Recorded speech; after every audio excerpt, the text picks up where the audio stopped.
पाठ 1 प्रार्थना से जुड़े कुछ शब्दार्थ हैं, उन शब्दार्थों को हम देख लेते हैं अभी। पहला शब्द है सर्वशक्तिमान, जिसका अर्थ है सबसे शक्तिशाली। रमना का अर्थ होता है मन लगाना। पग का मतलब है पैर। दास्ता गुलामी। कर्म यानी कार्य और युक्ति का अर्थ होता है उपाय। पथ यानी रास्ता और थमना का अर्थ है रुकना। धीरता का अर्थ होता है धैर्य व गंभीरता, पेशेंस। और इससे जुड़े कुछ प्रश्नोत्तर हैं। पाठ की समझ बोलकर पहला प्रश्न है, निम्नलिखित प्रश्नों के उत्तर दीजिए। प्रश्न क, सर्वशक्तिमान किसे कहा गया है? तो इसका उत्तर होगा सर्वशक्तिमान ईश्वर को या फिर भगवान को कहा गया है। प्रश्न ख है, कवि किस अवगुण से मुक्ति देने की प्रार्थना कर रहा है? तो कवि स्वार्थ के अवगुण से मुक्ति देने की प्रार्थना कर रहा है। प्रश्न ग है, बच्चे हृदय में किसका दीप जलाने की कामना कर रहे हैं?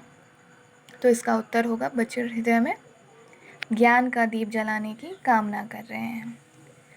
कविता में किसे भगाने की बात की गई है? तो इसका उत्तर होगा कविता में अंधकार को भगाने की बात कही गई है। किसमें मन नहीं रमना चाहिए?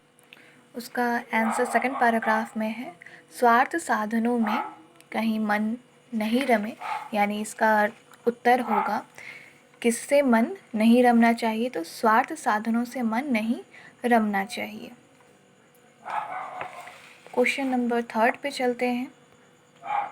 टिक मार्क है, यानी सही उत्तर पे हमें सही का निशान लगाना होगा। प्रश्न क कह रहा है, कवि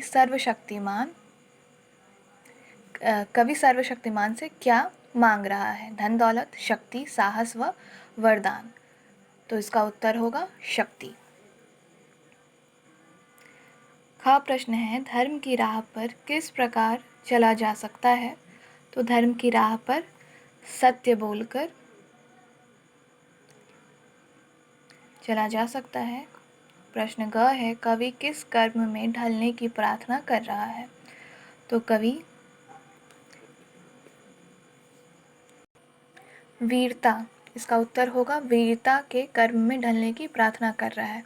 कवि भक्ति में किसे परिवर्तित करना चाहता है?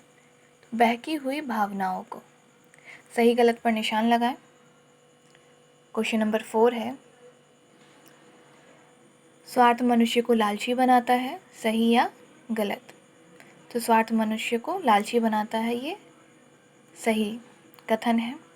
लक्ष्य की कामना से ही मनुष्य को सफलता मिलती है, ये भी सही है। वीरता इंसान को कमज़ोर बनाती है, नहीं, ये सेंटेंस गलत है। वीरता इंसान को कमज़ोर नहीं, मजबूत बनाती है। सत्य बोलते हुए धर्म की राह पर चलना चाहिए, तो ये भी सही है। कवि प्रगति पथ पर रुके रहने की प्रार्थना कर रहा है, नहीं, नहीं, ये गलत होगा सेंटेंस। अंगा का भी ये सेंटेंस क्रॉस होगा, ये गलत होगा। अब है क्वेश्चन नंबर 5। यहाँ पे काव्यांश दिया हुआ है, कविता का एक छोटा सा हिस्सा दिया हुआ है, 4 लाइनें दी हुई हैं। स्वार्थ साधनों में कहीं मन नहीं रमे, प्रगति पथ पर कभी पग नहीं थमे, यानी हमारा मन स्वार्थ की तरफ ना जाए और हम कभी आगे बढ़ते हुए ना रुकें। बुराइयों की दास्ता से मुक्ति दीजिए, यानी हमारे मन में जो भी बुराई है उसे दूर करिए, सर्वशक्तिमान हमें शक्ति दीजिए। इससे आधारित भी कुछ प्रश्न हैं, उन्हें हम लोग अभी देख लेते हैं।